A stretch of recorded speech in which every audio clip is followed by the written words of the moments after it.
I woke up half an hour later to being surrounded by 8 ambulances, ambos, and a whole lot of people crying around me. This was recorded at the Media Joint.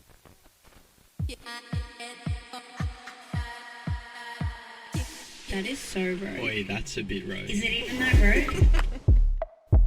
This episode will contain triggering conversations such as drug abuse and overdose. So if these things make you feel uncomfortable, then this episode is not for you.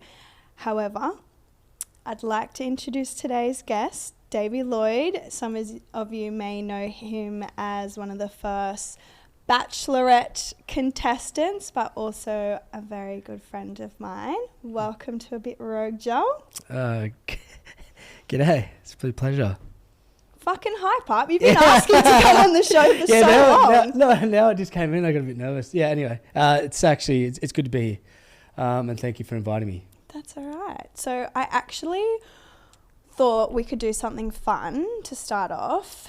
I want to do a man's POV. Yeah. Because I'm just always having troubles in my life, Del. Yeah. Always. Do you want me to talk on that first? Yeah, I want to talk on it. So okay, let's get it out. Right now, I'm conflicted. I obviously had a baby, my boobs changed, and I was like, I really want to get my boobs done. Mm-hmm. And I asked you just before if you'd pay for them, and you fucking said no, but anyway. I mean, you offered me, you can look at them every now and again. Oh, okay, I'll pay 20 grand, 15 grand, just so I can look at your tits. You weren't meant to say that. This is what you wanted to do. And anyway, I'm like in the phase where I'm like, if I got a partner and they weren't into it, then that's dumb of me. Into what? Fake boobs. Do you reckon weight, or do guys not care? It's up to you. At the end of the day, It's how you feel. I mean, we've all got some body dysmorphia in our brains, what we want to change. I do not have body dysmorphia. I'm fucking flat as. I can see it with my eyes. But we all our biggest judgments to ourselves. I mean, we look in the mirror and we're like, I want to change that. Yeah. Will that make us feel better? Will it make you feel better? Then do it. I reckon. I'd love to have some boobies. I mean, if a guy's going to go to you, oh no, you have perfect boobs, that's disgusting, he better look in the mirror himself. Yeah. I mean, it's if they're not overly, like, ridiculously, like... But I love fake boobs. Like, it's... Yeah, but that's because you're a freak. No, but you're going to get them and you offer, like... Yeah. I like freaks, yeah. though. Yeah.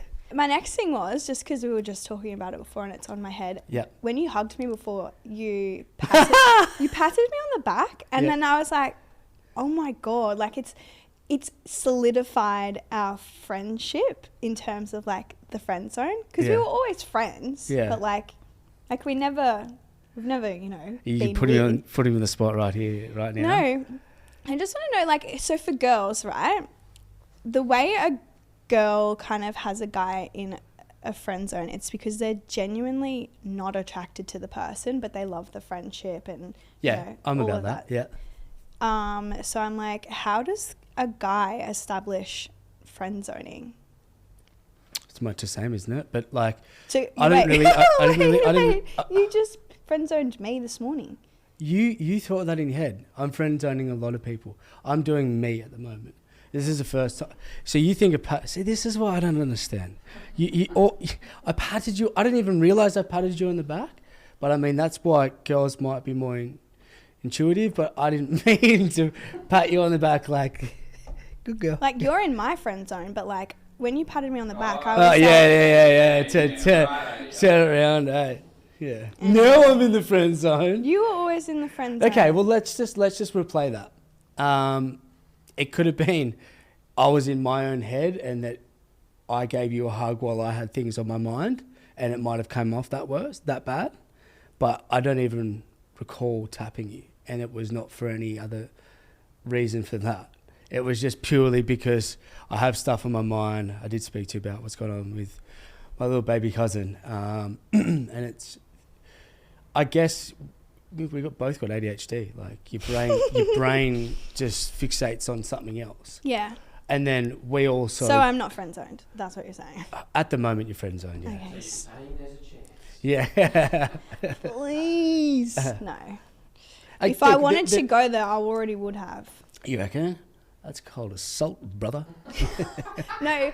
That one time we did accidentally kiss on the lips, though. I don't remember that. I was fucking so gnarly. We ran into each other. I was in a rush and I had the pram and the dogs, and we both leant in to give each other a kiss on the cheek, and it was on the lips in front of like so many people. But I don't think it was like a full like. No, I don't care. It made me feel real Well, weird. there you go. Then they were forever. That's perfectly said. That's friend zones. Stunning. You've obviously had a huge lifestyle change. Yep. Now, if you were to reflect on your relationships before, do you almost not feel bad or guilty, but do you feel any maybe remorse for the relationships that you were in, thinking, well, maybe I wasn't the best partner because I wasn't the best version of myself, or you don't have any regrets at all, and, you know, you don't feel as though it changed you as a partner? I definitely have remorse. from most of them. I think I did a podcast a little bit ago, and I mentioned that I had, because through my addiction, like when you're an addict, you put that addiction onto other people to make yourself feel better, to make yourself feel not like you're an outstander. What do you mean by put it on someone else? Well, like say we're going out to dinner, right? And I would always have a bag of cocaine. At dinner? Everywhere I pretty much went. Anywhere there was alcohol, I would have one. But that was because I used to sell it.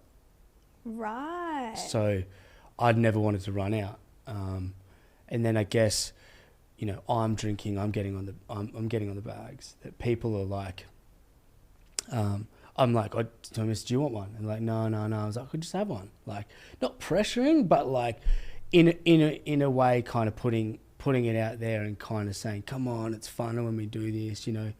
And I guess because I was emotionally immature and I wasn't able to speak how I felt, by being sober and speak about my emotions and what's going on really in my head. Do you mean in the relationship or just in general? In a relationship and in general life. Yeah. Like, especially with my partner, where I couldn't open up without getting on drugs because I felt like it was a safe way for me to be accepted for a male to speak about how they felt without looking down as a male. So it's a really confusing.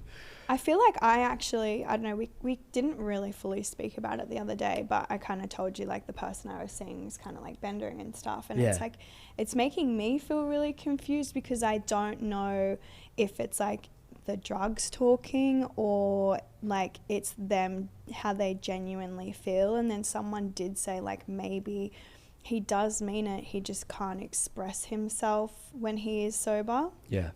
I don't know. So for most males, I'm generally speaking, I'm mainly speaking about myself.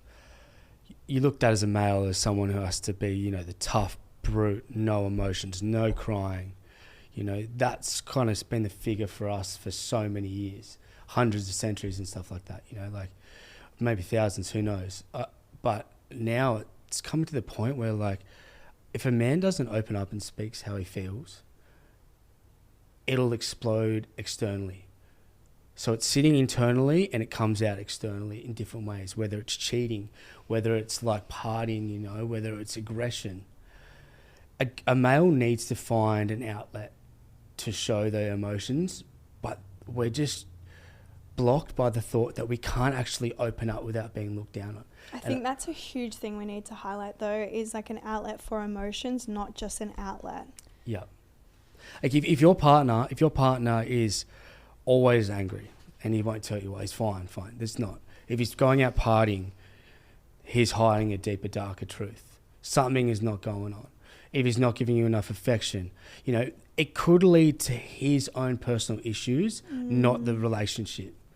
So I highly suggest that males, they seek a therapist that they like, or they speak to a life coach. I'm currently doing a 6-month course with a life coach, and she's a spiritual healer. She's amazing in what she does. She just alters my thought from that negative to a positive. And I'm trying to figure out in my life, do I want to be a builder for the rest of my life? What do I actually want to do? Now I have all these business ideas and everything that comes to my mind. I'm like, I need to use that for something good. And males need a hobby. You know, we need to have an outlet to do something, whether it's fishing, you know, males. But drinking is not a hobby. No. You know, I do miss the camaraderie of going to the pub on a Friday afternoon. But, you know, like, I can't see myself doing that because it's just a waste. Yeah. Work's terrible after it. It's just, you miss a day after it. Like, yeah. And it really... It's funny you say that, though, because we ran into Cooper's dad, Cooper Chapman's dad, and he's sober. Yeah. And he was saying that, well, he said something like that's actually something that he does miss, the conversation. So Absolutely. He was doing driving to have those conversations. Yeah. So I guess, like, well, I kind of forced you to join the tag team because that's like a social thing. But that's beautiful for me to do because it's sports and stuff. Like, I still dream about playing football every night, most nights, you know, and I'm doing these things back where I love. And for so long when I was involved with drugs and stuff, I just used to talk about my past life. I've been like, I used to play footy, I used to do this, I used to do boxing, you know, and live in the past. Yeah. And never put my first foot forward and go, I can still do that. Now becoming sober, I'm actually going, you still have time to do this stuff. You can go surfing. 100%. You can then go back into your boxing. You can then go into your football.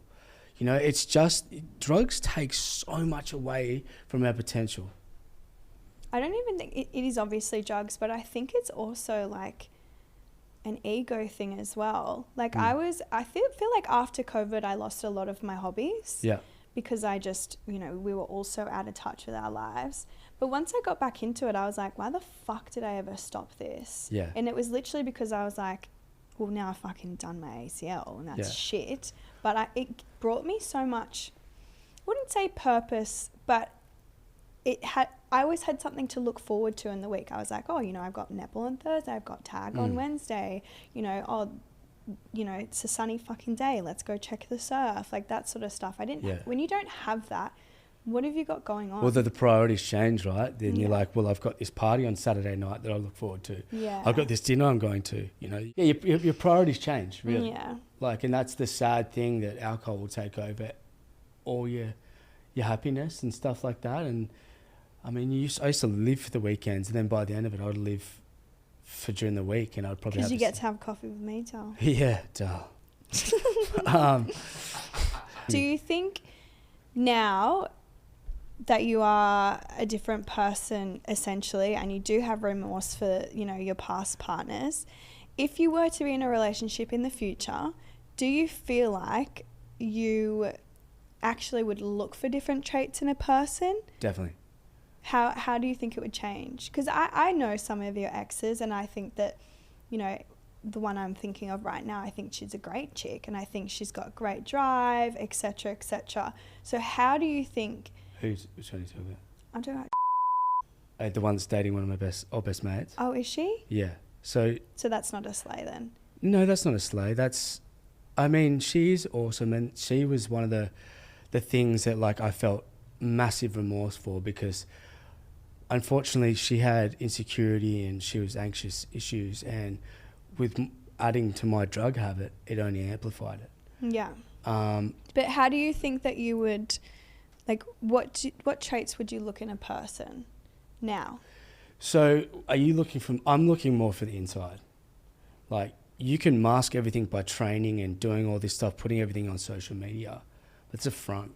Yeah. Unless you're really putting the effort in and you're saying, like, you know, you're doing these natural things, you're going for a walk by yourself, you're enjoying your own time, you know, you're trying to better yourself in a natural way, and not trying to push it all over social media. I know it's a massive media gain, and it's business, right, as well, at the end of the day.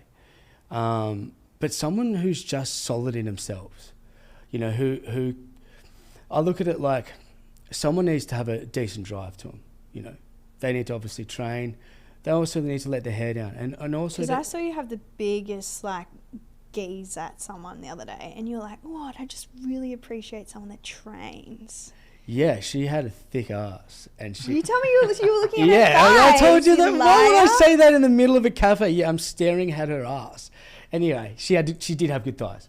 That was solid. But look, I'm just going to blame it on ADHD. I was distracted. They were blue pants. They were pink. Were they? They were pink. Okay. No, training is epic, and I guess that is a monumental part of someone trying to get their stuff together. But I also know that sometimes it's a front. For example, my ex, she had a lot of demons, and I couldn't be friends with girls. I couldn't be friends with the Wilsons because she thought they were... I never knew this, because these are our close friends. Yeah, I couldn't speak to her for 2 years. And then she became friends with them. That's actually really... It's not funny that you say that, because I remember you kind of like, let's say, I think it was just after I had Banks, you were kind of like, why are you guys not inviting me to dinner and stuff? And we were like, dude, where have you been? Yeah. Like, if you're not going to be a friend to us in a relationship... I guess that makes sense now. But my priorities and loyalties are obviously with my partner. 100%. And it's unfortunate, but that's a big thing going on to that. What I would never do it again. Obviously, you've got to gain trust with the friends, but someone who's solid in themselves to be like, okay, look, I can see they're friends. If he was to do anything, then I'm going to walk away.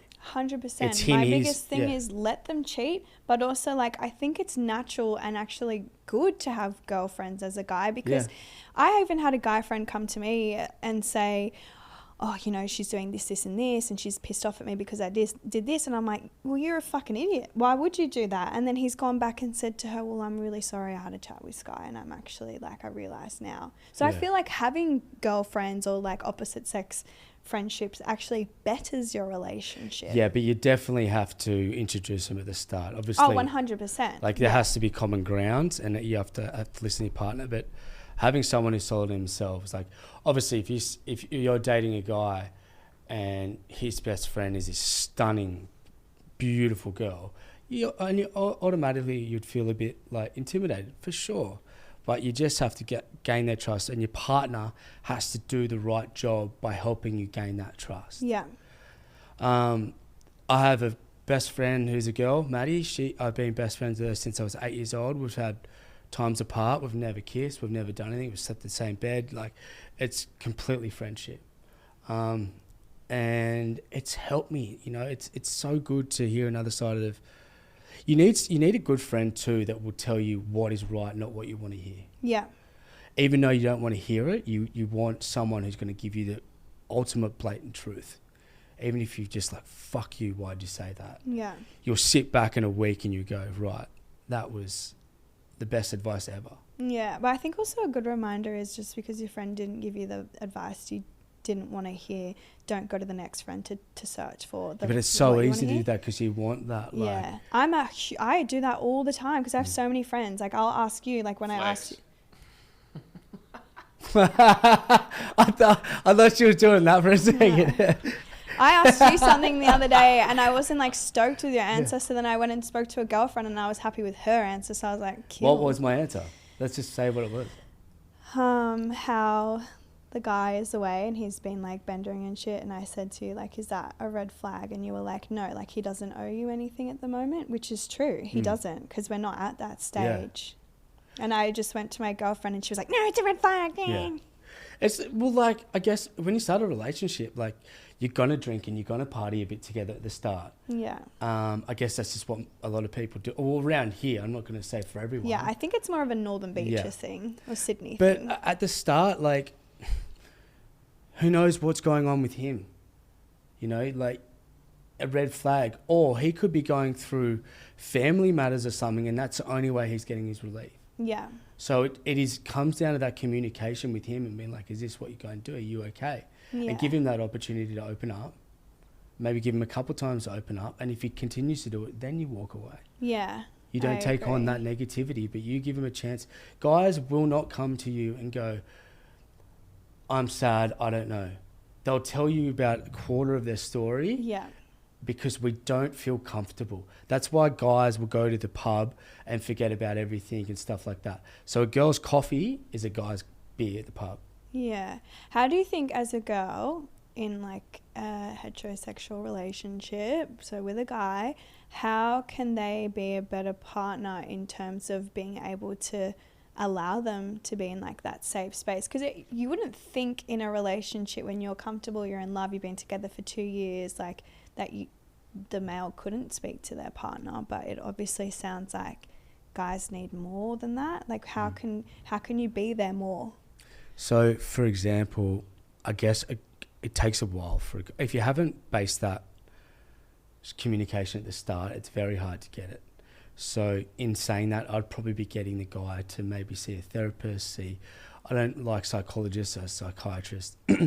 You need sort of like almost like a counsellor, someone who's there not to judge or give you anything, but just to listen to you and to try and help you steer you in the right direction. And then as a male feels comfortable to talk and he sort of understands himself a bit more, he'll then probably come to you. But I mean, you can always try, look, I'm here to chat. I know it's uncomfortable, but... Don't use that voice. What is that voice? Well, that's a calming voice. No, that was not a calming voice. Yeah, but see, do you know how that, like if I came to you and saying that straight away, you're like, you can't do that. You're a male. That's what, now I feel insecure. No, you were using a baby voice. I was not, wait. Do it again. You're on crack. Do it again. I was trying to be like a female doing it to a... Anyway, whatever. Don't, because I've now forgot my train of thought. All a male needs is comfortability in opening up. So I guess I don't like to sit on the couch and talk about it. Like, you really need to get them in the place that they feel safe, whether it's at the beach or something like that. Or sauna. You love a sauna. Yeah, but it's quite hard to talk in a sauna and sweat. Like, I definitely love that.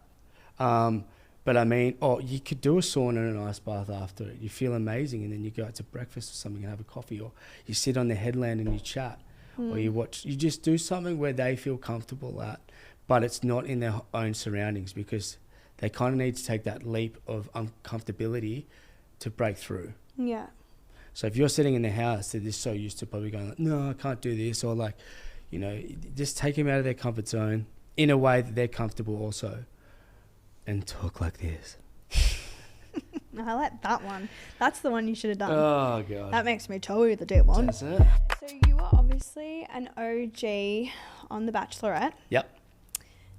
No one's asked you this. I know you've spoken about it plenty of times, but I don't think anyone's asked this. And you're probably going to be offended that I ask, but... It's a bit rogue podcast ago. Did you expect after you came off the show to... be a public figure in the media, influencer, and not have to work on the tools anymore? Is that what you expected after the show? That would be the end goal. That was kind of, you're in the media, you're like, this could be cool, you're going out and you're obviously going to different events so you can show your face and you can get yourself in the publicity so more opportunities can come. Yeah. Do you feel like it affected you mentally when you realised, like, actually, this is not sustainable. I do have to go back to work. I'm not making the income off, social media? Definitely. Going to those events a lot did make me drink a lot more, and I lost jobs because, I'd probably get drunk at an event and then I wouldn't go to work the next day. Right. And obviously, to kill that tension, the flashing lights and the paps and stuff around you, and get the comfortability, you have drinks. But it's reality TV stars, I mean, like, you've got to really push for it, and I thought it was just going to come to me. Like, if you really want, after a TV show, you really got to ride the wave. Yeah. And you've got to, like, I mean, Abby Chatfield and all that, and Matty J and his partner and stuff, like, they've kind of got to their niche market, but they had to put a lot of effort into it, like years of work before to get to where they are. I kind of just was like, it's coming to me, like the show came to me. I was still young and immature, and I kind of How old were you when you went on the show? 25. You were 25? Yeah, I was the youngest. 25. How old was I then? 10 years ago. Oh my God, you're a pedo. I'm kidding. I was 17. How am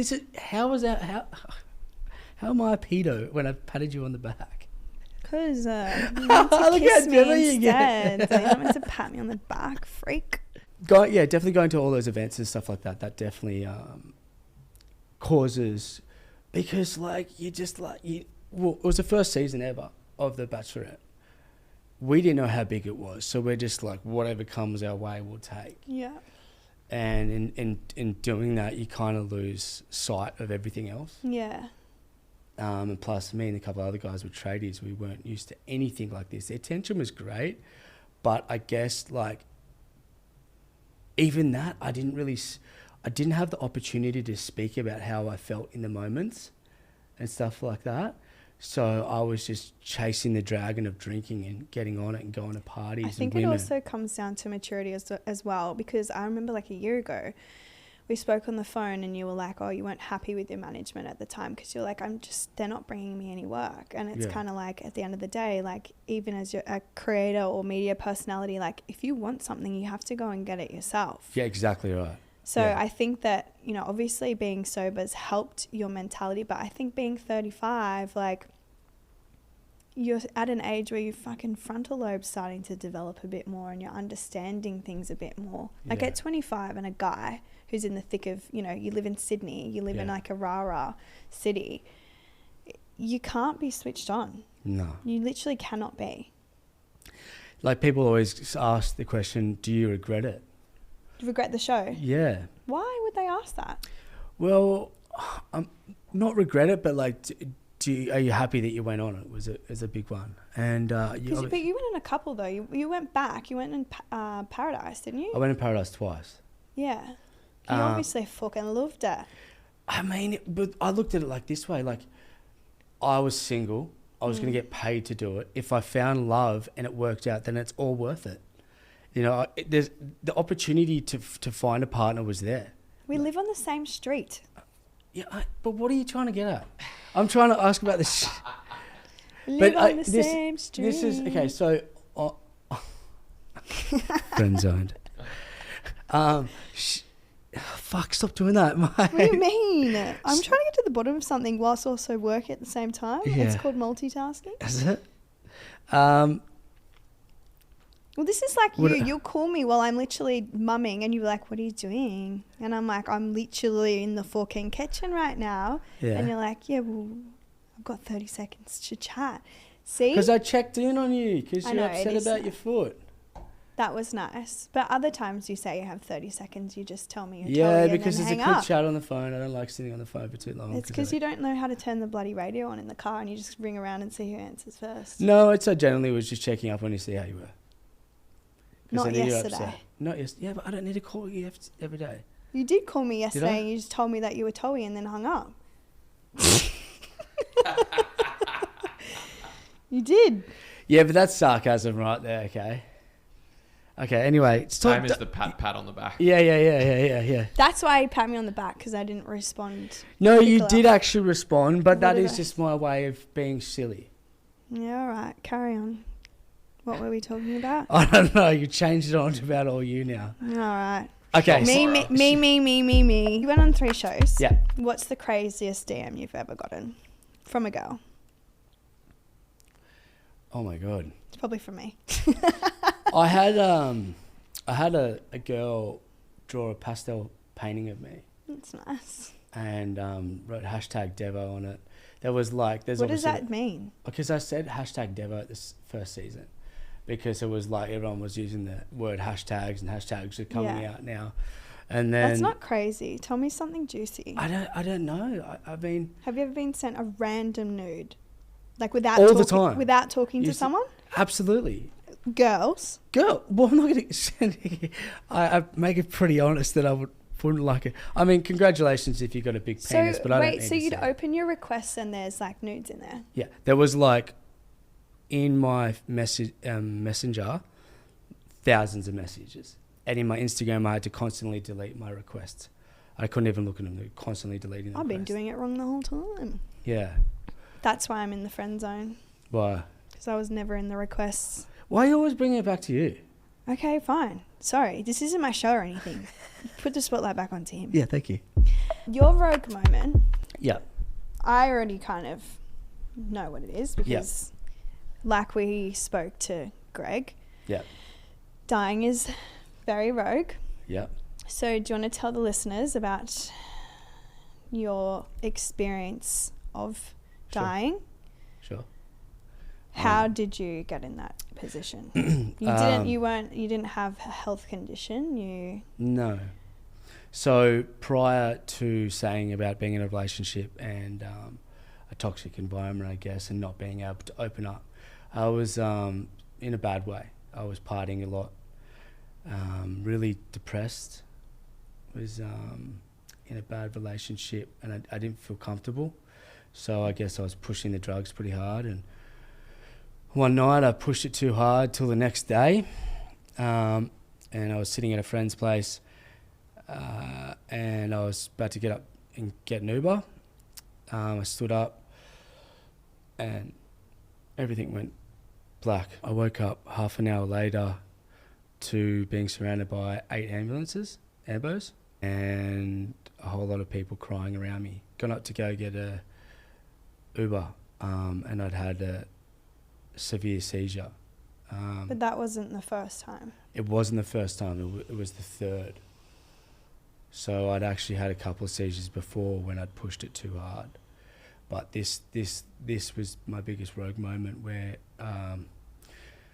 I was blue. There was no oxygen going to my brain. When I started the seizure, my friend didn't know what was going on. He thought I was joking. He pulled me to the ground and tried to stop me. I'd clamped shut my tongue, so I almost about to cut my tongue off, and they were kind of on top of me trying to reef my mouth open. And by that time, I was lifeless. So a friend was on top giving me CPR. Then his brother would take over, and then they'd swap. And I got told that at one point he cried out and screamed to his mother and gave up because I wasn't coming back. And I remember waking up.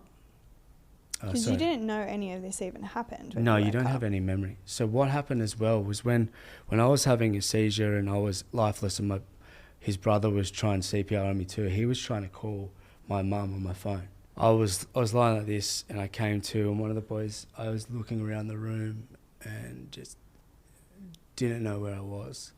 And then I'm looking, going, oh, this must be a bad dream. And as I'm kind of closing my eyes again, they're going, monitor him, we could be losing him again, because they thought I was going in and out of consciousness. And this went on for like a good 5 minutes where I had no idea. And a friend was grabbing my arm, and he was like bawling his eyes out, going, are you okay? And then mum and dad walked in, and my mum and dad I've had a brother who passed away as well, and mum found him, died of cot death. So it was close to the same date, and in that moment she thought she was coming to see another son dead. So I looked at her and I was like, something's fucking going on. The ambulance bed came in, and because they couldn't lift me up because of my chest, I kind of had to get to my feet a bit, and as I got up I looked at my pants and I'd pissed myself, so I'd fully given way. And I was more embarrassed that I'd actually pissed myself than knowing what happened and that. And I remember getting taken out in the hospital bed out of the house, and them all just, my friends coming to it and just so distraught but happy that I was alive. What had you been taking for that to happen? So I'd been on a lot of cocaine. Like, it got extremely worse in the last 3 months. So this happened on the 20th of December last year. Yeah. And probably leading up to that 3 months, I was under a lot of stress, and I was doing lots of cocaine. And what I'd do is I'd party one night till 5 a.m, wouldn't sleep, go into work, and then I'd have dexamphetamine, Dexies, to just stay awake during the day. And then I'd go home and sleep, and then I'd just repeat that 5 times. Were you prescribed your Dexies for your ADHD, but or were you just taking them? I was just taking them at the time. So it was like a 1 day on, 1 day off, 1 day off. So I was just draining my adrenal gland, dehydrated. I was pushing it to the max limit. Now, if I'd probably got into that Uber and walked to the driveway, because it was a long drive, I would have been dead. Yeah. If I was in the Uber, I'd be dead. If I was at home by myself, I'd be dead. Because you have been in a situation like that 3 times. Yeah.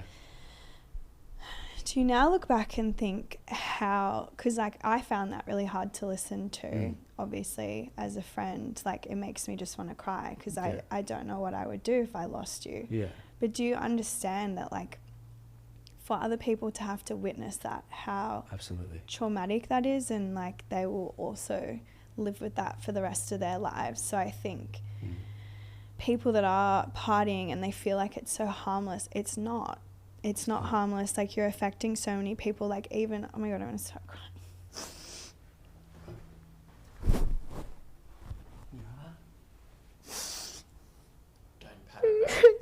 makeup on you. Sorry. This is the effect it has. It's crazy. I just feel like because we've never really spoken about it. Tori actually saw me have one as well. Yeah, and that was... like, it affects everyone, and I think the scariest thing is, like... I'm really proud of where you are, but the scariest thing is, like, imagine, and I'm not manifesting this on you, Yeah. but, like, a relapse, and I just... It's scary being close to someone where you're like... Can I lose them one day? Because obviously you never want that to happen to you. But it affects so many people. And I don't think people that party understand that. They don't. In the whole world of partying, right, it's like I never saw myself as a selfish person. Are you okay? I'm okay. I'm fine. I'm a mother. Yeah, I'm just going to ask you if you're okay. Yeah, I'm 'Cause okay. It's like... It's good to get out those tears. I wish I was able to release them like that. And that's the worst thing is like I push the drugs and my emotions so far down that I struggle to cry. And I'm trying everything I can to be able to do that. Like that would have been a beautiful moment if we both cried together because seeing someone else's point of view through that whole thing, that affects me. But I'm still not able to do it. And it's really sad. So you want to be able to release? 100% I do. It's natural to do that. I mean, I'm just fucking hormonal still from having a baby. I cry at the drop of anything. Yeah. But how long does a hormone? He's like 2, isn't he? Yeah. Literally, I went to the doctors yesterday. No. I literally went to the doctors yesterday and I was like, I'm still really hormonal. Like, what's going on? And they said it can take up to 5 years. Really? Yeah. Okay. Yeah. So after the 5-year mark, maybe I won't be so okay. teary. Yeah. I mean, it's okay to cry. I mean, I don't want to be one of the guys that cries over a sunset or something like that, but I want to be able to, like, have those feelings with someone when you're so happy and you're in love and you cry because everything's kind of worked out. Like, you know, I want to be able to be comfortable in doing that. And it sucks that, like, we have this figure as a male not to be able to do it. And, like, you know, so many of my relationships have broken up because of communication. I can't even talk to you when you're sad. And it's like, well, fuck, I lived in a house with 2 older brothers and there was only 1 female. And my mum is a lovely person, but she's not super emotional. Yeah.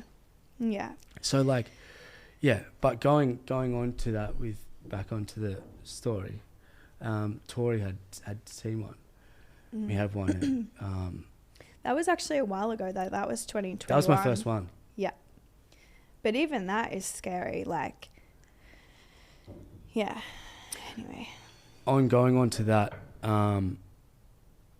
I've called my friend a few times Tate, who was there, who did the most work he could do on me. And he's not able to voice it and emotion it.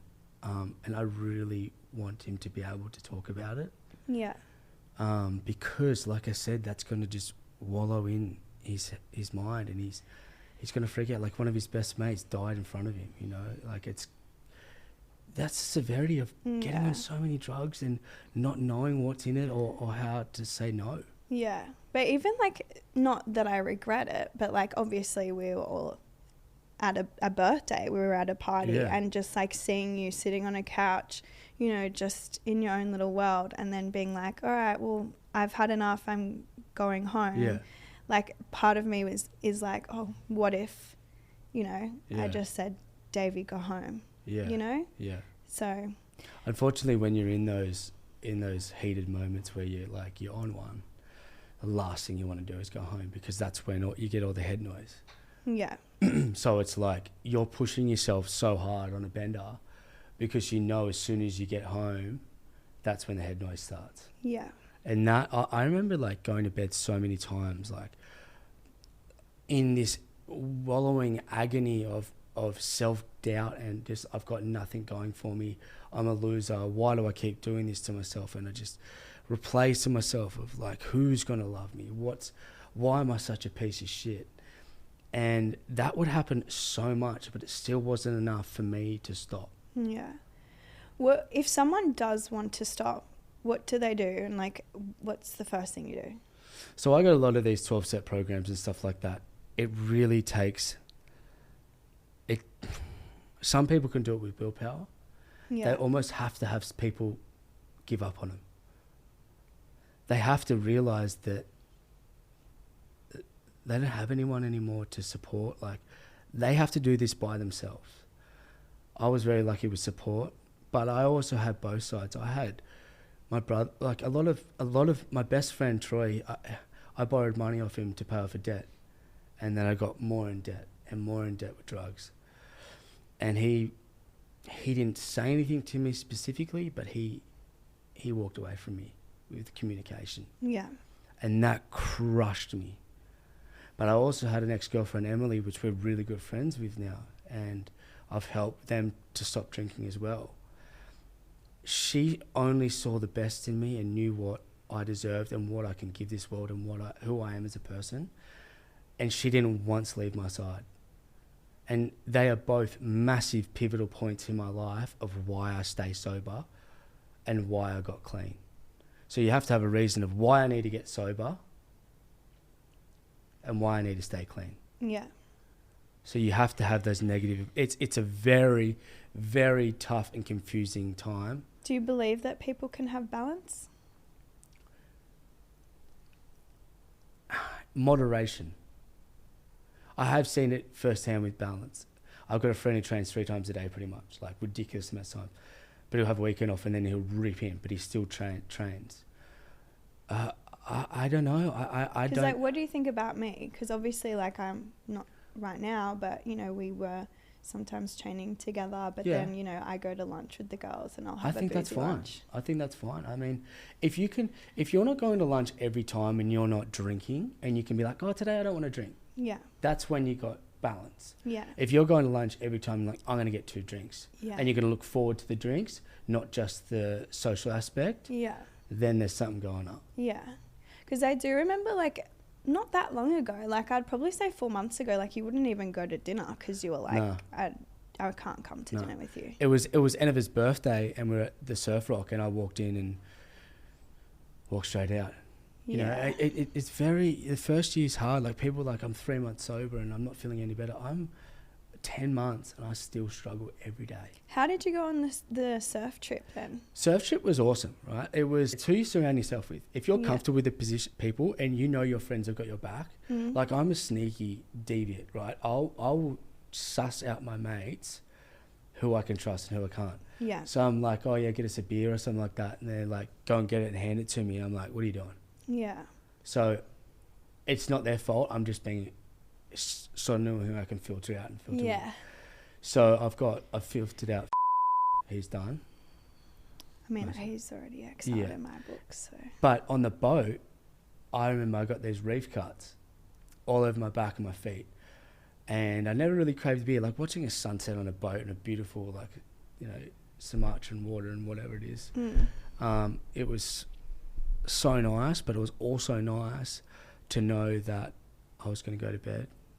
I was going to wake up fresh. Yeah. I wasn't going to put on that weight that would stay with me.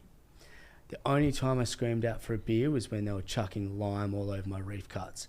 So they had to get like a quarter lime and they're just rubbing it all over your back. And then they put this like Asian voodoo juice or whatever to stop it. Yeah. And I screamed out, get me a fucking beer. And they're like, no. I was like, get me a fucking beer. And they're like, no, mate. And then like after like 10 seconds of whinging, I just went, okay. And that was it. Yeah. So I surrounded myself with really good guys. And some of the guys on there were like, you know what, I'm not going to drink today. That's cool. So it's like, you just need to know your good friends. And the best guy friends I have are now. The people I still talk to every day are that, and they are my high school friends that I've had forever. Yeah. You know, like, I feel like I felt comfortable knowing that it was your high school friends. Yeah.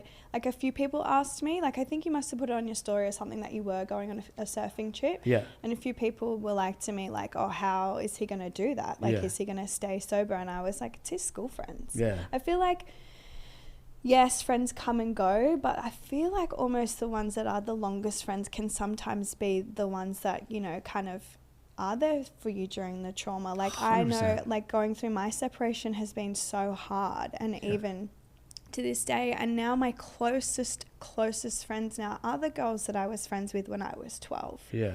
Because it's just like it's been so long that it's almost like there's that comfortability, almost like family. Definitely. And you can go like weeks without talking to them. Yeah. Nothing changed. Exactly. That's a good part of it. Well, on a lighter note, yeah, every guest gets a game. Oh, here we go. And I thought, because, you know, Bachelorette vibes. Yeah. My game is all about women. So I have some questions for you. I'm going to ask you like female things, and you need to explain to me what you think it is. Oh, God. Okay. So. Oh, my God. Okay, hit me. What is a luteal phase? Sorry? Luteal phase. Like a phase or a face? Phase. Oh, my God. Do you want a hint? Definitely. You know how I'm always like, oh, I'm ovulating. You're ovulating time? Is your period time? Close. Is it like when you're fertile, you can be fertile? It's the period after your ovulation period, just before you get your actual period. How the hell am I supposed to know that? I don't know. You've had a lot of girlfriends. So say it again. Luteal phase. And what did I say? You didn't know. Okay. Next one. What is lamination? In what context? Beauty. Laminate eyebrows? Yeah. Is it? Yeah, you got that right. Yeah. What is a spoolie? In Beauty again. Is it all beauty? No. Spoolie. Spoolie.